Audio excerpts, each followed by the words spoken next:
Hello and welcome. मेरे साथ इस समय आप देख ही रहे हैं हमारे प्यारे बाबुल दा। आज मैं इनकी तारुफ जो है वो सिंगर बाबुल दा के तौर पर ही कराना चाहूंगा। मैं किसी राजनीति में नहीं पढ़ूंगा क्योंकि आज ये हमारे बीच की बात करने आए हैं, हमारी बात करने आए हैं। बाबुल दा, बहुत बहुत स्वागत है आपका। Thank you so much.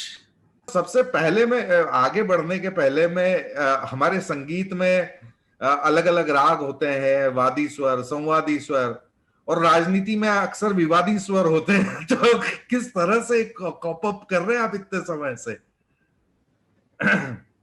ये बड़ा सिंपल है। जैसे हम सिनेमा हॉल में पिक्चर देखने जाते हैं ना, तो कभी वायलेंस का पिक्चर होता है, कभी रोमांटिक पिक्चर होता है, कभी गाने वाला पिक्चर होता है, कभी रोने वाला पिक्चर होता है।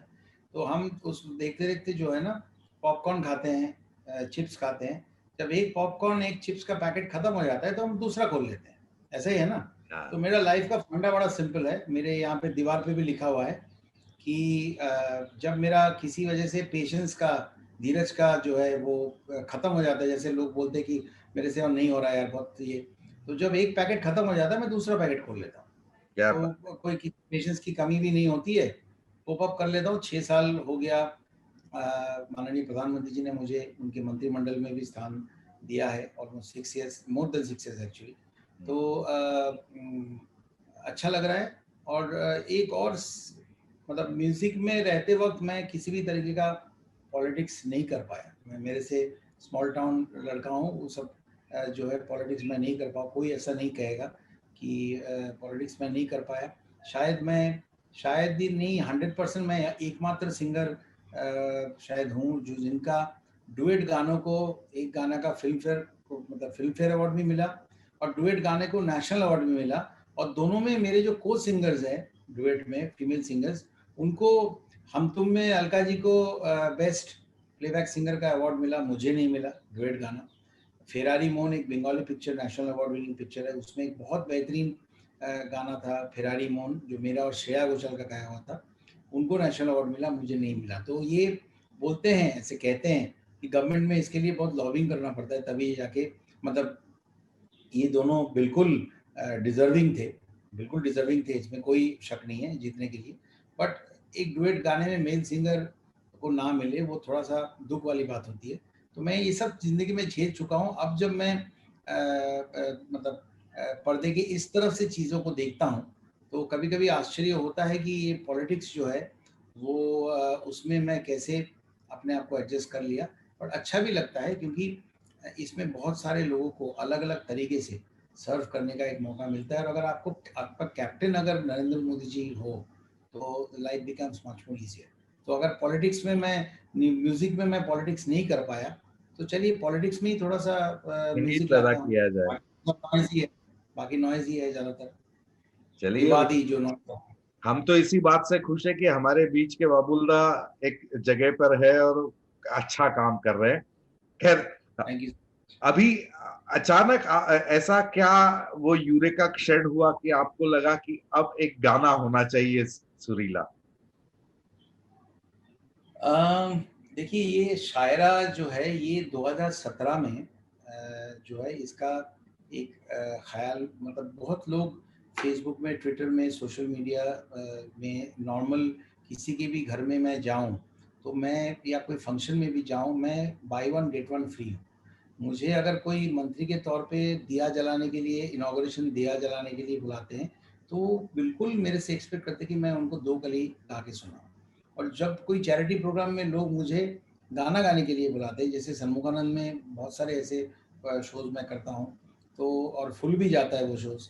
तो वहाँ पे जब जाता हूँ, उनको वो बोलते हैं कि भाई ऐसे बड़े प्रोग्राम में कभी किसी मंत्री को या मेयर को, किसी को बुलाया जाता है दिया जलाने के लिए। अब तो ये खुद ही मंत्री है, तो इनसे पहले दिया भी जला लेते हैं, फिर गाना भी गाओ। तो I am by one get one free in any case. तो 2017 में ऐसे बहुत, मतलब सोशल मीडिया में ऐसे बहुत लोग होते हैं जो लिखते हैं कि भाई आप क्या पॉलिटिक्स में आने के बाद क्या आपने गाने को आपने छोड़ दिया, क्या गाने के साथ आपने, are you not being true to your art.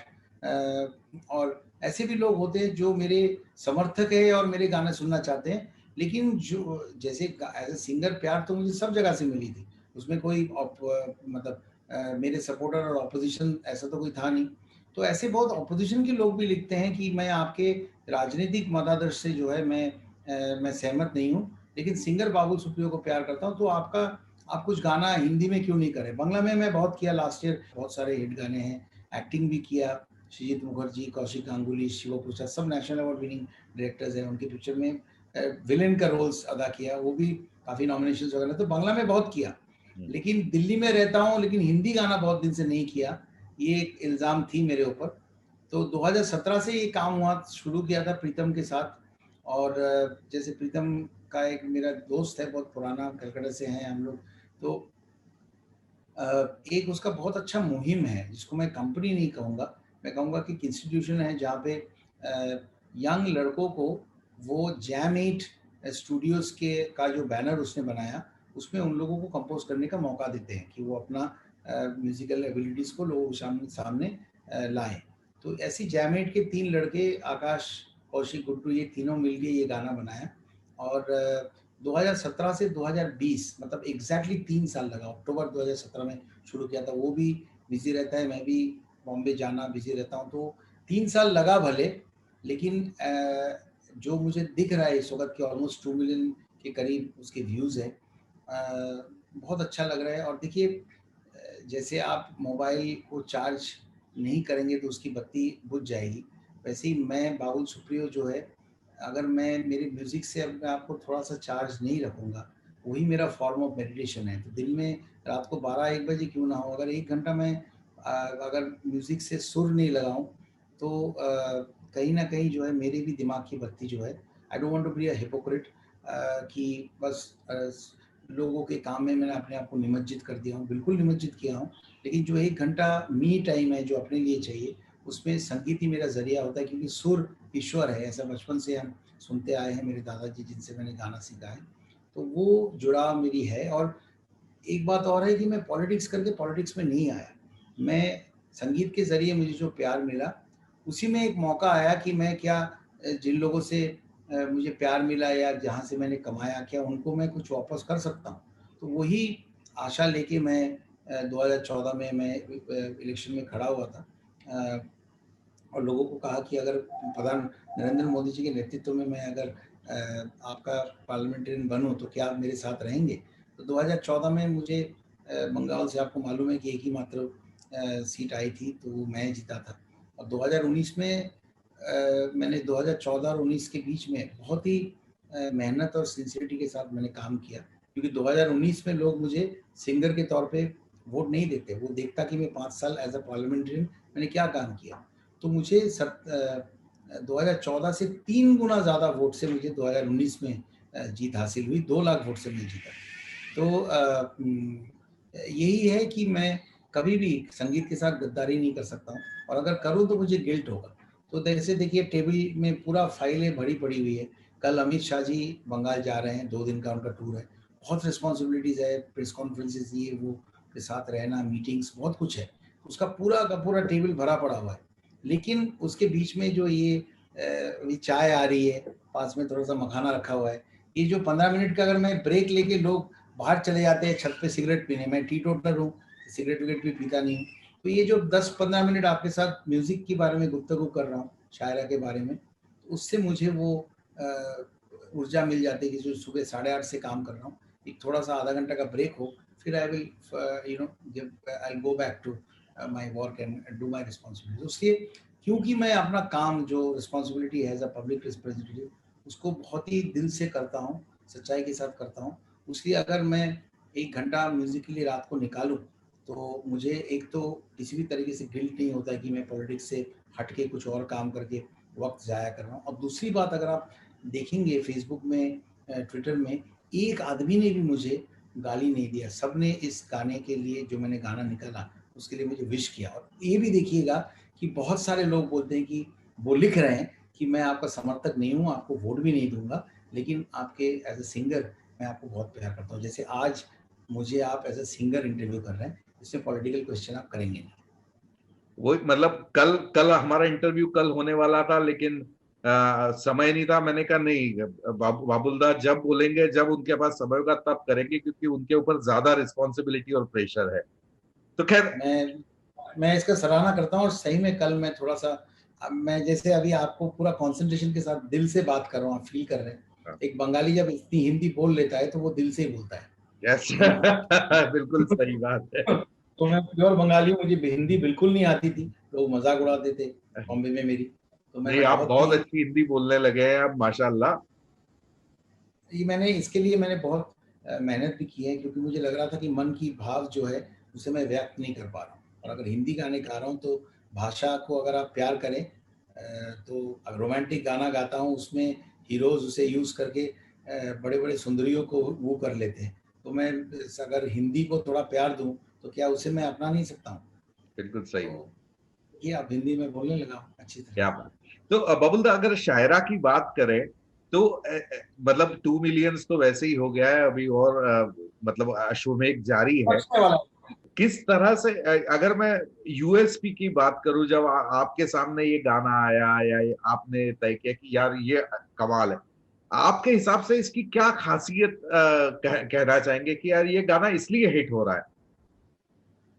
देखिए, एक तो मैंने बहुत दिन के बाद हिंदी में एक गाना रिलीज किया, तो एक वो बात है। दूसरी बात, आई थिंक जो मुझे लिख रहा है, देखिए from Rajyavardhan Rathore to Smriti Irani to all my colleagues, Sunidhi, Shaan, Shreya, Kailash Kher, Mika, सब जो, हरिहरन जी, सब जो लिख रहे हैं, सब कह रहे हैं, राजेश रोशन जी जिन्होंने मुझे कौना प्यारा दिया था, ललित जी, सब ये कह रहे हैं कि you are sounding very fresh and very different, very, when they sing different, I can make out that they are probably saying that I'm sounding better, young, fresh, सब तारीफ कर रहे हैं। तो यूएसपी, अगर आप गाने की टाइम की अगर बात करें कि हमने क्या अलग चीज़ ट्राई की है, तो ये मैं कहूँगा, पूरा क्रेडिट मैं प्रीतम को दूंगा, उन 3 लड़कों को दूंगा, कि उन्होंने मुझे बहुत हाई स्केल में गाने के लिए मुझे फोर्स किया कि दादा, मैं बोला कि देखिए, बैरिटोन वॉइस जो बोलते हैं, 70 वॉइस जो है, वो गा के मैं वैसे ही गाता रहा हूँ हमेशा। तो हेड वॉइस में गाने की जो है, एक है कि लोग बोलते थे पेट से गाओ, एकदम सुर लगा के पेट से गाओ, वही हमने सीखा है।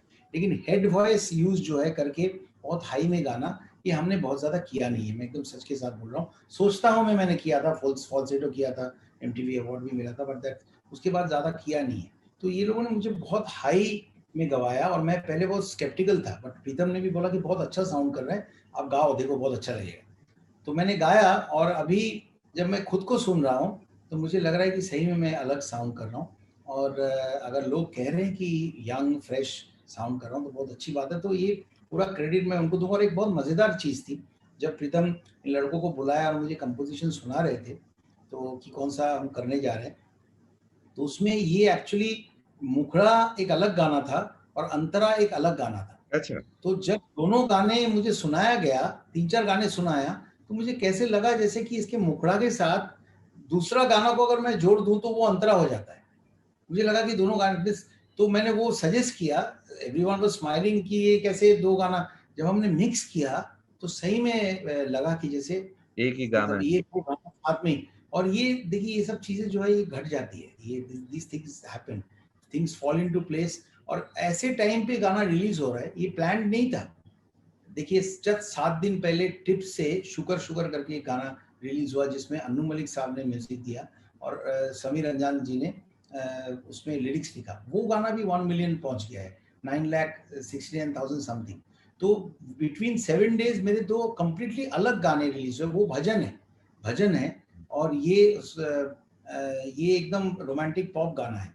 दोनों को अगर मिला के आप देखें तो 3 मिलियन के करीब मेरा एक हफ्ते में, in less than a week, views हुए गाने का। तो लोग जो प्यार दे रहे हैं वो बहुत अच्छा लग रहा है। और शायरा और शुकर शुकर के सिंगिंग स्टाइल में भी बहुत डिफरेंस है। शुकर शुकर एकदम ट्रेडिशनल जैसे भजन होते हैं वैसा है, बैरिटोन सिंगिंग भी है, और इसमें एकदम अलग हेड वॉइस। और मुझे एक चीज़ का मैं अपने आप को थोड़ा क्रेडिट दूंगा, मैं हर साल जो है एक 20 दिन का समय निकाल लेता था अपने लिए। मैं हर साल ऑलमोस्ट मई अप्रैल मई में अमेरिका टूर तो होता ही था, शोज के टूर होते थे। तो शो जब टूर खत्म हो जाता था, मैं एक 15-20 दिन का छुट्टी ले लेता था, जब मैं बिल्कुल अकेला होता था। और सैन फ्रांसिस्को, लॉस एंजलिस में मेरे बहुत अमेरिकन दोस्त हैं, उनके साथ में अलग-अलग स्टूडियोज़ में, कोई गिटारिस्ट था, कोई रिकॉर्डिस्ट है, तो कभी पैरामाउंट स्टूडियो, कभी डिज्नी, को अलग-अलग स्टूडियोज़ में मैं घूमता था। और वहाँ पे मुझे एक शख्सियत के साथ मेरी मुलाकात हुई थी, गैरी कटोना उनका नाम था। मुझे पता चला था कि वो लॉस एंजलिस में बहुत नामचीन ट्रेनर है, वोकल ट्रेनर है, वॉइस ट्रेनर है, जिन्होंने एंड्रिया बोचेली वगैरह सबको ट्रेन किया है। तो मैं जो 8-10 दिन वहाँ पे था, 10 दिन मैंने उनके पास वो ट्रेनिंग लिया, उनके घर पे जाके, अरे बेवरली वाह, हिल्स में घर पे जाके वो ट्रेनिंग लिया। और ये प्रसून जोशी जी को मालूम है, क्योंकि जब मैं ट्रेनिंग ले रहा था, मैं वहाँ से उनको, कल रात को भी बात हो रही थी, मैं उनको टेक्स्ट कर रहा था कि एक एकदम अलग टाइप का सिंगिंग जो है वो मुझे कहा, ये जो है हम लोग ज्यादा करते नहीं है, तार सप्तक में चिल्लाना। तो वो जो मैंने ट्रेनिंग ली थी, अलग अलग कुछ रियाज करने के तरीके उसने मुझे बताया। अब ये हेड सिंगिंग में वो सारी चीजें मुझे काम आ गया। तो nothing that you learn in life actually goes in waste, you know. बिल्कुल सही। तो ये मेरे लिए एक बड़ा इंट्रोस्पेक्टिंग और बड़ा एक अच्छा एक जर्नी रहा, ये गाना, दोनों गाना साथ में आना और मिला के 3 मिलियन व्यूज होना। और शायरा में एकदम पुराना वाला बॉलीवुड का ब्लू जैकेट पहन के, ये बहुत दिन से मैंने किया नहीं। और अगर आप उस गाने को भी देखेंगे तो वीडियो में आपको दिखेगा, जिसका स्टोरी कॉन्सेप्ट सब मेरा है, वो लगेगा कि मैं पुराना साहेब जो नामचीन एक्टर है बंगाल का, उसने मेरा बचपन का किरदार निभाया। तो मैं जैसे मेरे पास को रिविजिट कर रहा हूँ और पूरा घूम घूम के मैं सारी चीज़ें देख रहा हूँ, अपने आप को देख रहा हूँ, कैसे यंग एज में मैं गाता था, कैसे शायरा मेरे साथ होती थी, कैसे स्टेज में मैं गाता था और कैसे वो हंसती थी। और जैसे मैं उस ऑडियंस में खड़े हो गए, अपने आप को, पुराने बाबुल सुप्रियो को मैं देख रहा हूँ। और फिर उसके बाद आप देखेंगे दरवाजा से मैं बाहर आता हूँ और मेरा पुराना, इससे मैं वही शॉल दिया हुआ आज के जो पॉलिटिशियन वाला चीज है, वो उसमें मैं बदल जाता हूँ। तो ये जो क्या ट्रांजिशन ऑफ लाइफ है, उसी को हमने दिखाने की कोशिश की। देखिए, अगर आपको एक लास्ट चीज बताऊं, मैं जी, सही में सुबह से बहुत काम किया, तो मेंटली थोड़ा थका हुआ था। तो जो आप सवाल कर रहे हैं उसमें मेरे जवाब थोड़े लंबे हो रहे हैं, मैं समझ रहा हूँ, क्योंकि मैं दिल से जो चीज़ें आ रही है वो बता रहा हूँ। हर इंटरव्यू इतना लंबा दे नहीं पाता हूँ मैं, लेकिन मैं बात कर रहा हूँ। अगर आप, जो आपने शुरुआत में सवाल किया था, मैं जवाब देना भूल गया कि मैं कैसे संभालता हूँ। मैं चीज़ों को ना थोड़ा सिंपल रखता हूँ कि गाने एज ए सिंगर मैं अलग अलग जगह पे था, अलग अलग ऑडियंस को मिलता था, वो अलग अलग गानों के रिक्वेस्ट करते थे। मेरा ये दायित्व तो होता था कि जितने सारे रिक्वेस्ट मैं हो सके उसे गाऊं मंच पे और उनको खुश करके आऊं। आज अगर आप देखें तो मेरा काम वही है, मैं लोगों के पास जाता हूँ, उनका रिक्वेस्ट लेता हूँ और कोशिश करता हूँ कि उनसे ज़्यादा से ज़्यादा रिक्वेस्ट जो है मैं उसे पूरी करूँ। बस रिक्वेस्ट का जो नेचर है वो बदल गया है। उस वक़्त गाने का रिक्वेस्ट आता है, अभी कोई बोलता है कि यहाँ पे पासपोर्ट ऑफिस ये करा दीजिए, ये जो है ये हॉस्पिटल का एक नया विंग करा दीजिए, यहाँ पे लेवल क्रॉसिंग में बहुत देर तक गाड़ियों को खड़ी होना पड़ता है, हॉस्पिटल के मरीज जो है वो तकलीफ में आते हैं, स्कूल के बच्चे, तो यहाँ पे एक फ्लाईओवर बना दीजिए। जगह जगह पे सड़कें, सोलर लाइट्स जो है हमारे माननीय प्रधानमंत्री रिन्यूएबल एनर्जी के लिए, जो हम ग्रीन इंडिया की तरफ जाने की कोशिश कर रहे हैं कि गाड़ियों में, जब मैं environment forest climate change minister हूँ तो वो भी मेरे दायरे में आता है। तो वो सारे काम जो मैं आपको जिक्र कर रहा हूँ, ये सब मैं कर चुका हूँ अपने कॉन्स्टिट्यूएंसी में। तो बस रिक्वेस्ट का नेचर बदल गया है, बट बाबुल सुप्रियो का काम अगर आप कहें तो वैसे ही होता है। भाई, और साथ में जब वो काम होता है तो अगर किसी मोहल्ले से भी गुजरता हूँ, लोग लड्डू खिलाते हैं या शरबत देते हैं, तो ऐसे भी रिक्वेस्ट करते हैं कि यहाँ पे आप बस यहाँ पे एक लाइन सुना दीजिए, एक लाइन सुना दीजिए, तो अच्छा लगता है। I oblige them, I don't have any problem कि मंत्री हूँ तो रास्ते में ऐसा, आई फील वेरी गुड, क्योंकि दैट इज ट्रू मी। उसी से ही मैं, जो भी जिंदगी में मुझे मिली है संगीत के जरिए मिला है। तो मैं I am very happy and I think in a very happy space with Modi ji as my captain and my music with me all the time as my form of meditation. चलिए बाबुल्ला, आपका बहुत बहुत शुक्रिया। और उम्मीद करता हूं कि हर साल में 3-4 दिन बाबुल्ला, हमारे वाले बाबुल्ला हमारे हिस्से आएंगे। बाकी आप देश के नाम है ही। Thank you very much and God bless. Thank you so much. All the best. All the best. Thank you.